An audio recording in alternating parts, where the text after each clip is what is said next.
Hello, people. It's the weekend, and I had a big week. You guys all know from watching last week's episode that I went from a huge long trip, right to work, and then drove 7 hours the very next day, all to where we're working here in mid-central Texas. Anyway, the dude, there he is. It's going to be like a little maintenance video. The reason why is because everything went perfect on the trip except for one thing. And I'll have to bite my tongue on it because it's the first time in 3 years this happened. So stay tuned to figure out what. But first, we need to clean him.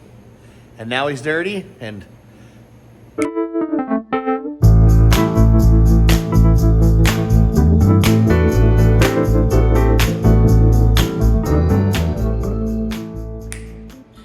Hey, he's clean. Anyway, the crazy thing about it, now he's clean, we can actually do something on it. But anyway, I'm eating my tongue because I said, oh, I never had these problems. Anyway, the problem was with the diesel heater. I've never had one have an issue, and this one got an issue because of what I tend to do. For some reason, I'm assuming because the Bronco is such a small environment that's what caused the error code that we're getting right now. So let me show you. So obviously in this Bronco, it's a small little area for, 5 kilowatt, but I couldn't get smaller at the time. Anyway, I'm real good about when I first started up, turn it on max and let it run for about 20 minutes and really burn off.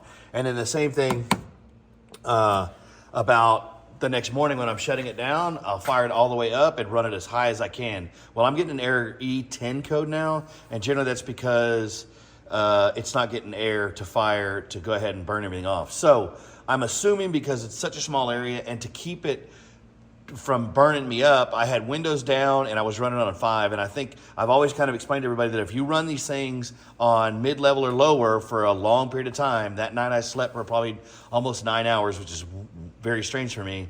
I think it just, developed up a lot of soot and I forgot to burn it off that next morning. So I think by that time it cooled off and crusted. And so that's what it is. So let's go ahead and open all this up. We'll get this unit pulled out and take a look. Okay, so let me get under here and I'll kind of show you how it works. And the reason being is there's a couple codes for the E-10. And what they say is an issue with the exhaust, not exhausting properly. And then also what they say is that the intake air isn't clean enough for it to draw the proper amount of air. So it comes to the floor right up in there. It comes down, and they said this could be an issue if there's any slight curve in the exhaust. And then also they said check that air intake first, and then after that it would be invasive. So if there was some kind of water trapped in here, like vapor that eventually collected where it couldn't exhaust properly, then that's what would happen. What would happen is it would build pressure, let out all the smoke, and then die again. And that's kind of what it's doing. So I'm going to start by doing a couple things. I'm going to first take this self-tapper out and lower this out to make sure that there's nothing contained in the actual exhaust line. And then secondly, I'm going to go ahead and pull that vent filter, because that's the actual air intake for the motor, or actually the burn chamber, and it's got quite a bit of dirt on it, as you can see. And so I don't know, maybe through all the moisture and snow and rain and then back to dust and stuff, maybe it collected something and was having a hard time drawing air. So that's kind of what I'm going to start with, and then from there we'll see what works.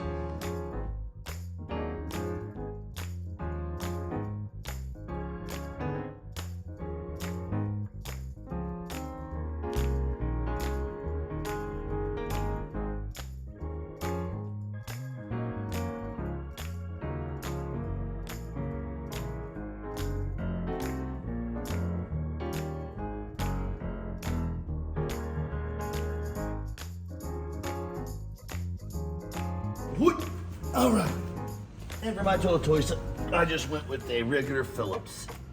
I figure it'll work just fine to do what I need it to do.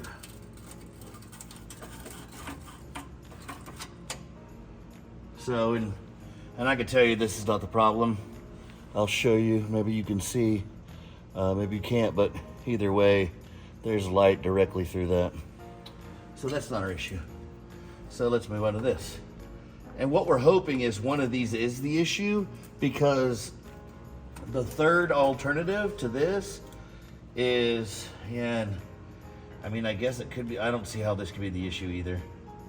It's an open, there's nothing, I mean, it's a canister, but there's no type of material in there to stop the dust from going in there. Now, it's not running while I'm moving, so I don't think that would be an issue, but what I'm gonna do is I'm gonna go ahead and fire it up and see what it does like this. The next thing that we'll have to do is we'll have to pull the entire unit. And the reason why we have to do that is because inside the burn chamber, there's also another small filter. And what happens in some cases is that small filter will fill up and it'll soot completely closed where it can't bring in air to the air chamber to start the burning process, to start everything. So let's try this real quick. And like I said, this vent tube is clean, and they both look to be clean. I don't think they're the culprits, but this is still part of the process of getting this done. So I think what we'll do is we'll start here and try to fire it up, see what happens. And if nothing happens, we'll go ahead and pull the unit and pull it out, and then probably have to pull it completely apart. So let's go now. Okay, so essentially power is always on this, or it's run to it. And so usually I have my 3-gallon water tank here and the refrigerator here, so you can kind of see how the setup works. This is the power supply for this fan. It hangs here so I can adjust it at night. And this is obviously the clean air intake, or the return air like in your house. So this is the return air in your house would be where you put the air vent inside your house and you replace the filter. That essentially is what this is. On the other side is the exhaust where it emits it. So let's see what it does. Okay, so it turns right on, and we're just gonna hold this for a second and turn it on. So now it's gonna turn on and go through its startup process. Everything is running properly right now. The magneto, the glow plug, like it's still showing lit. It just won't go into a full start process, and I think that's because it can't draw air in. So, unfortunately, I'm going to let this thing go through its process, but unfortunately, I think that we're going to have to go ahead and remove the entire unit. Because unfortunately, again, this isn't something that you can't clean that screen with it all built inside the unit. So the fuel pump just shut off.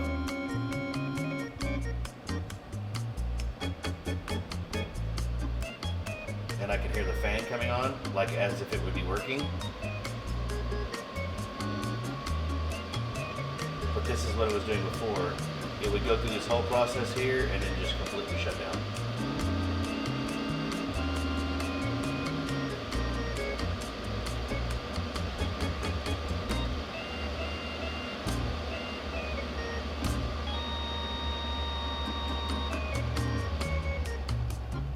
And there it goes.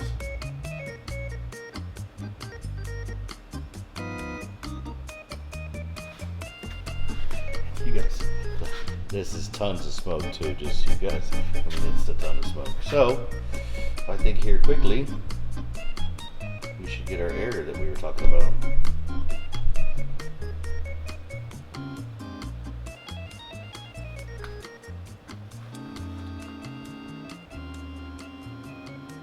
I think maybe it does it twice before it gives the air. I'm not really sure.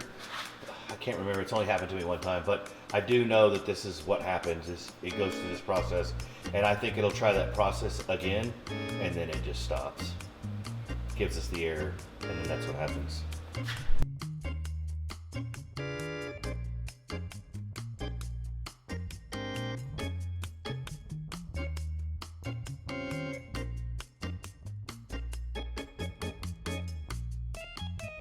So, after that sweet disco smoke show and really quick deliberation, I'm just removing it right now. That way we can go ahead and pull it apart and get it out and pull out the burn chamber.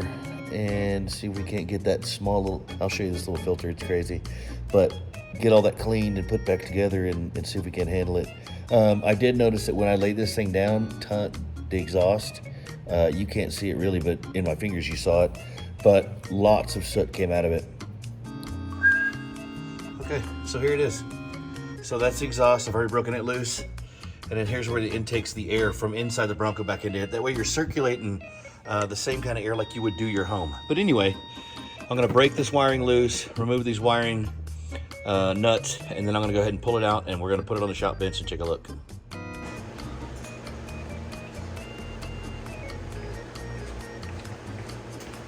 So, all right, basically, we're just gonna take this dude apart and figure out where to start. Now, with all of them, you pull that apart, there's usually a fan cover. I don't use mine, but here is the unit itself. So we're basically gonna just pull it in and out of the case and then see what we can't figure out. Okay. So, simple. Let me get this apart and then I'll kind of show you what it looks like. Basically, you remove the motherboard, unhook the connecting wires to it because you're gonna pull that off, and we're gonna pull this off because we need to get into where the fuel actually enters, which is this bar right here. This is where the fuel actually enters the burn chamber. We need to look at that. There's orifices that uses a smaller diameter hole to pull in air directly into the atomization chamber before this fan area for the main chamber. So we need to check that, make sure it's not clogged, and then we need to check the screen where the atomization of fuel happens, and then go from there. Looks like we're gonna need some Allen wrenches and a Phillips. So, this stuff is all pretty simple, so it shouldn't be a big deal to get this figured out, I wouldn't think. Basically, we're just gonna look and see where everything's connected. So right here, on this side of the board is your glow plugs connector. This goes right in your glow plug. And in this one over here, I'm sure is your either fan speed sensor or your temperature sensor. So we're gonna break those loose. You just press back on the clip and slide it down. Okay. One done. Now this is the glow plug one. And now we should be able to pull this Phillips and get that board off and out of the way. And I mean, these are delicate things, but you know, you guys aren't working on a time bomb, okay? So from there, basically, we're gonna do a couple things. We're gonna pull this cover off where the glow plug goes. You wanna support the cable while you push this back. And then now, this is the actual fan, okay? We're just gonna figure out what it takes to get into this bad boy and break it loose. Most of this can be done without having to buy a rebuild kit. Not all these things have to be rebuilt as long as it's not ancient. And unfortunately, and what's so strange for this one is it's only a year old. That's why I have to believe that low idle usage is what caused this. Let me adjust you guys so you can get my face a little bit. Not that you want to see my face a whole lot, but at least you guys can understand my expression. So this one, you know, it's only probably got 40 hours runtime on it. So we shouldn't be in this position. Why we are, I'm speculating, but high elevation / low idle and not doing the burn process like I normally do every morning and every night is probably what got us to this point. So we're gonna take all these off real quick, pull this fan unit and get into the burn chamber and where the diesel actually enters the burn chamber and see what we've got. Because all speculation leads to a clog. Now, that clog could be a couple clogs. I don't see anything in the exhaust port. It's black, but it's a diesel combustion unit. It's gonna be black. I don't see that. So I'm hoping, and because again we're getting voltage off of it, which means we're seeing voltage from the fuel pump, we're seeing voltage from the glow plug lighting up. We know that all those processes are working. So something's not allowing it to fire, and that's kind of what we're working on right now. So, we've got those bad boys on. We're gonna be easy on it because, yeah, see, it went ahead and tore a lot of that. So what I may do when I put that back on is I myself will probably put just a little bit of goop on it just to seal this back up because it's not a tight seal, it's not a water seal, but you don't want it to be drafty. Just make sure you understand that part of it. And then of course right here, yeah, this part of the seal just came right back up. So I'm gonna have to place that back down, put some seal gunk on it, and then pull it apart. Now again, in here, you're gonna remove those as well. And this is your glow plug. This is what I was telling you about. So this glow plug comes in here, and so air enters right here on the side and mixes and helps atomize it into this chamber here. And once it gets glowing and gets a flame in there, the glow plug turns off. To remove that, it's a 12 mil. So let's break that loose, get it out of the way, pull the Allen keys, pull the chamber out, and let's take a look, right? Now I want you guys to understand, you don't have to buy that special tool. If you'll do, everybody says, oh, you'll have to have a special tool to pull that glow plug. You don't. If you'll just take it apart to this point, you can use a 12 millimeter wrench to reach in there and take it off. Now see, this is what's worrisome, is it is absolutely clean. It's got a little burn on it, but nothing like you would think that would stop it. So that makes me curious. Anyway, let's see if we can't break these loose somehow. And I am gonna have to use an old wrench technique to break these loose, because they're actually in there pretty good. And all I'm doing is using this wrench as like an extension to create a little bit of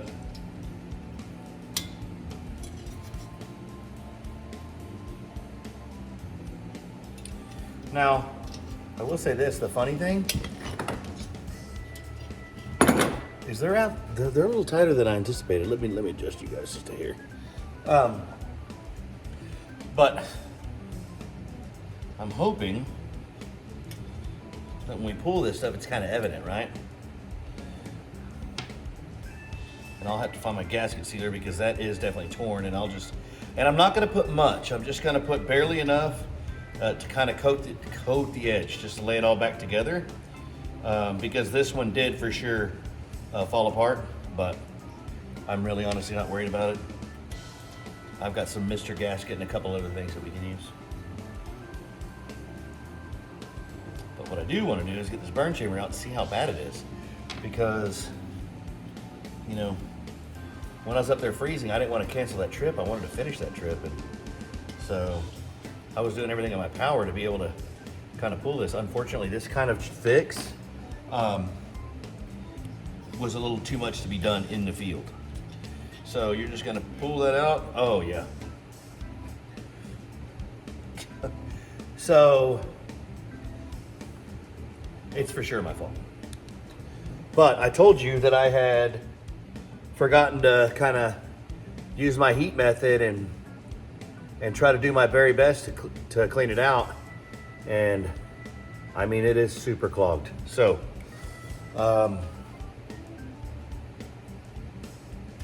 and when I say super clogged, I almost want to put a piece of paper towel down and dump it all out of just this part of it, and you'll see why it wasn't working.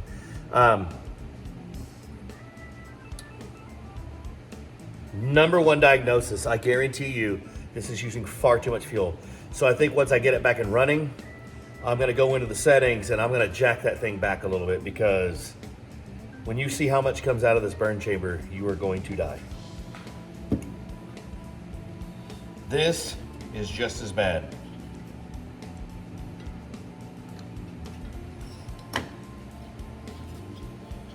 So And what I'm gonna do is, I'm gonna show you what falls out of here first before I put brake cleaner in it, before I hit it with anything. You can't imagine what's in there. So let me get a paper towel real quick. Oh, la la la. Got one right here. And yes, we're gonna try to do this in, you know, a few single takes. I don't have to spend a great deal of time doing it. So I said I wouldn't scrape anything.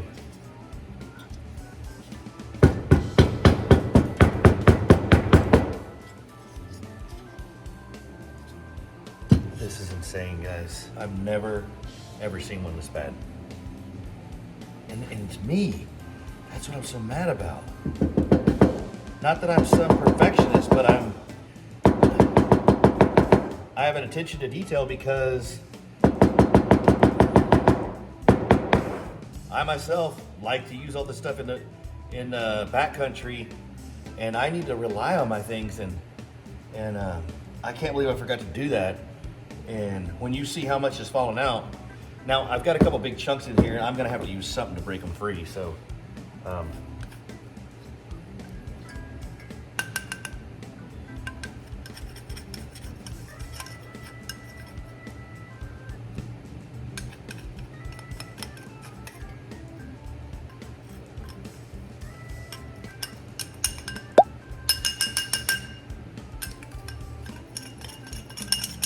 And this is just a small steel chamber, so all I'm doing is using a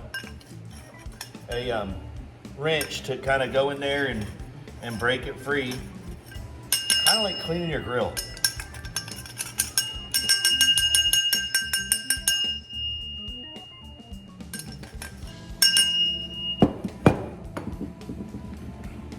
So for representation purposes, I've got to show you this. And because of this is exactly why I know for sure with the low hours it's run that it's putting way too much fuel in here. Let me get a measuring tape. I want to show you something. Okay, so what I'm going to call this angle is the embarrassing cam. Okay, so we're going to put that in there. And I don't know if you can see, but it's an inch deep. There's over an inch of soot in here. And I haven't cleaned it. All I did was knock this thing out. So anyway, back to here. My screen's clean, this never happens. And I don't know, I've got it. Let me show you guys some stuff. So this hole specifically, okay, that's the air that comes in here when fuel enters in here, which is this pipe here. This is where fuel enters. And it enters in here, and there's a screen in there. That screen helps atomize the fuel. It's drawing air through here, okay? You need to check that hole and make sure it's clean. In here is where that notorious screen they always talk about is. Look at mine. It's as clean as can be. So I 100% do not know how this happened. But I have to believe it's overfueling. And when I was in the Bronco, it was snowing and raining the nights that I was there. So what I would do is the windows, you can't really tell here, but I'd crack them to about right here because I have a fan in there, right there. And I would use it to blow that hot air out, hoping it would be strong enough to keep it cool. But at 12 degrees, with 4 windows open and the heater set on 5, which I never do, and the fan blowing on max, I was able to still sleep in basically my underwear and lay in the sleeping bag, not like inside it, just kind of on it. So that's how efficient they are when they're running properly. But running it on 5, oh, I've got welding nose. But running on 5 is what caused this. Look at that. That's one nugget. And that was in the burn chamber right there, size of a marshmallow easily, a full-size white marshmallow. It was in the burn chamber right next to the front where fuel is atomizing. So I'm pretty sure and pretty confident that once I clean this bad boy up, knock it out, I'm gonna hit brake clean and a little bit of a wire brush, clean it out, put it back together, throw it in there. I bet you we have no problems. The caveat to that, I don't like the fuel line that originally came with it. So I'm gonna change it out for some other fuel line, and then we'll be able to put it back together and run it. So I'm gonna try to do it tonight, but if I can't get there in time, it may continue on tomorrow. So y'all bear with me. Okay, so this is just gasket maker. And I mean, for the most part, this thing's in pretty good shape. There are a couple places that I'm going to need to repair this where it tore off. But for the most part, I'm just gonna use the gasket maker to kind of repair this, because it's been kind of torn up pretty bad, and really there's no fixing it. So I'm just gonna go around, you know, this edge the best I can with this, and it doesn't take a lot. Again, you're just sealing it from air. You're not doing a great deal more. Okay. So I'm gonna get this on here, and then we're gonna get this put back together, and then change these fuel lines, and then we'll hope we'll get it fired. Let's roll.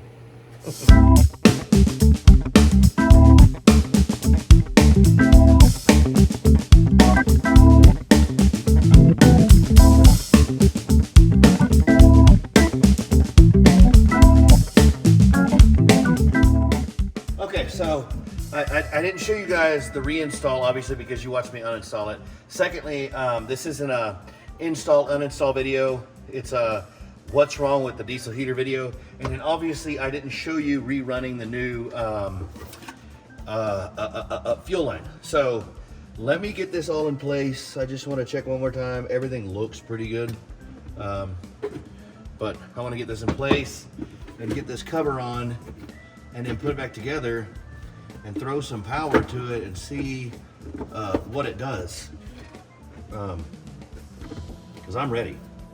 Are you ready? Let's see if it's got power. It's got power. So we need to prime the pump. And I'm gonna make it easier by opening a diesel tank, so maybe that'll help flow better. But I'm gonna see if I can't get it to prime.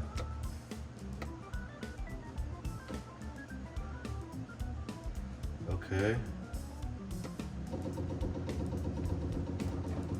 So I'm gonna let it prime for 20 seconds. And that may or may not be good enough to get fuel in there. I mean, some people say 40, I don't know. It's hard to say.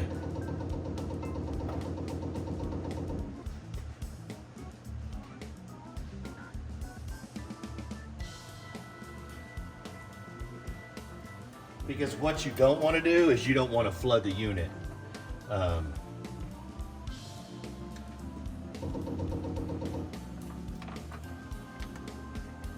Okay, so I ran the diesel pump for 60 seconds plus 20 seconds, so I figure that that's enough, right? But we won't know until we fire it up. So let's hit the button. We're turning it on, and I can hear the fan turning. Let me bring you guys in a little closer. Let me.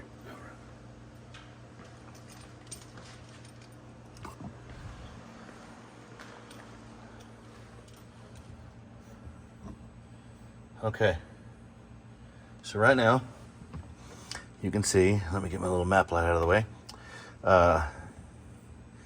You can see right here, fans turning. It's going back and forth. Inlet and outlet's working. And you can see right there, the glow plug is on. So theoretically, if everything works right, we hope it does, it should go ahead and fire up normally. If we got everything corrected normally, like I think we did, because again, I think this was all based off the fact that I ran it at 5 inside this small area, and it was barely having to run it all to maintain that temperature, due to the fact it's such a small space and I couldn't ventilate it enough. I usually try to run them at 6. It's a little bit harder than 5, which sounds strange because it's only a slight bit of voltage increase, but it actually is. And remember, this is a voltage input that changes it. So basically right now, we want to see what happens.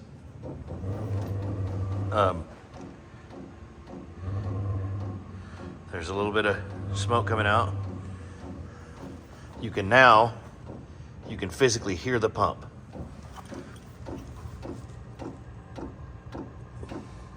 And you're gonna get some of that because it's gonna have to burn all that up.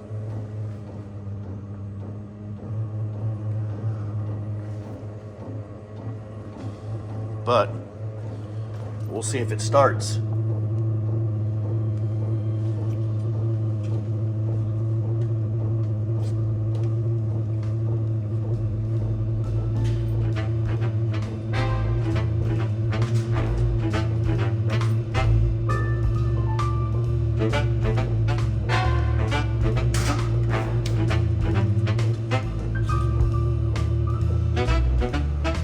Now I have every belief that it should work, but doesn't mean it will, because sometimes this is just a failure, and when it gets us, this is what it does, but we'll see.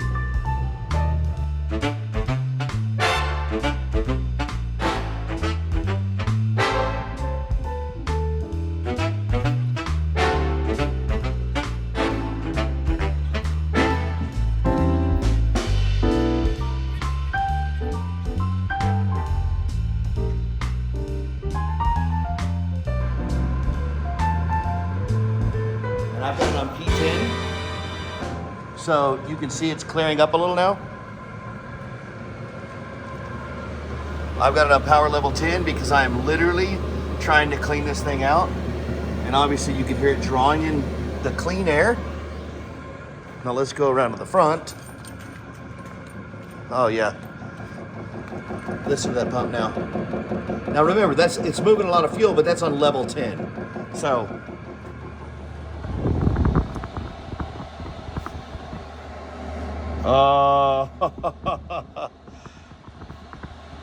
we have success.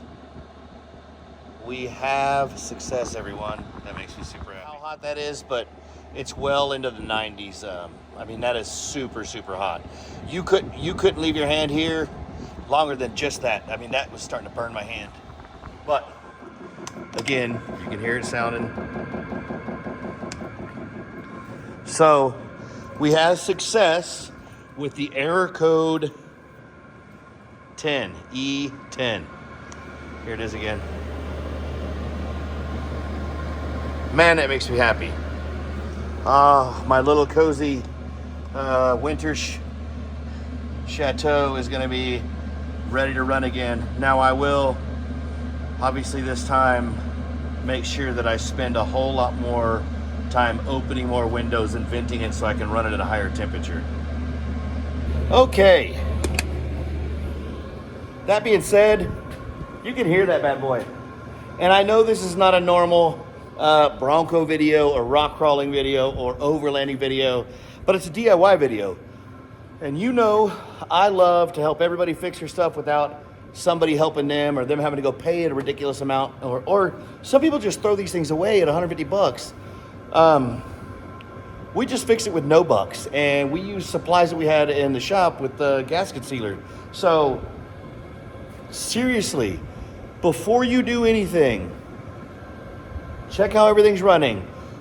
Make sure the first thing you do is get underneath and make sure that your exhaust pipe is able to flow properly and there's no buildup in it, okay? Same thing with the air cleaner filter on your intake hose going into the motor. If those are both clean, go ahead at that point, pull it out and check your motor. Pull the fan motor off, pull it apart, pull the chamber out, look at the weep hole, the small air inlet at the neck of the glow plug housing.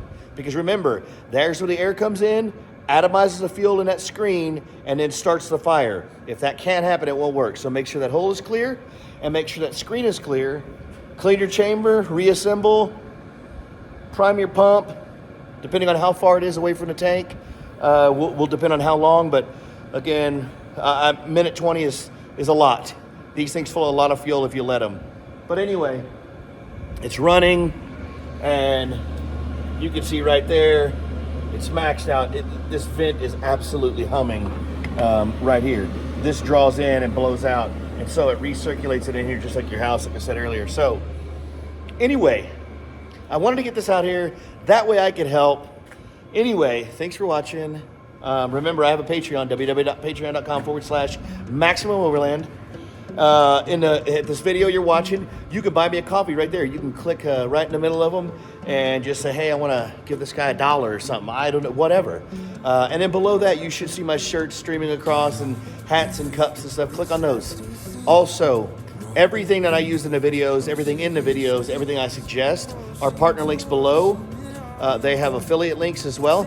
You can click right on them. It'll take you right to the unit. So if you breeze through there, it'll show you my cooking supplies, camping supplies, tools, consumables, all the things that I use. Anyway, thanks for watching, and we'll see you next time. They're just waiting on you and me, so look alive, 'cause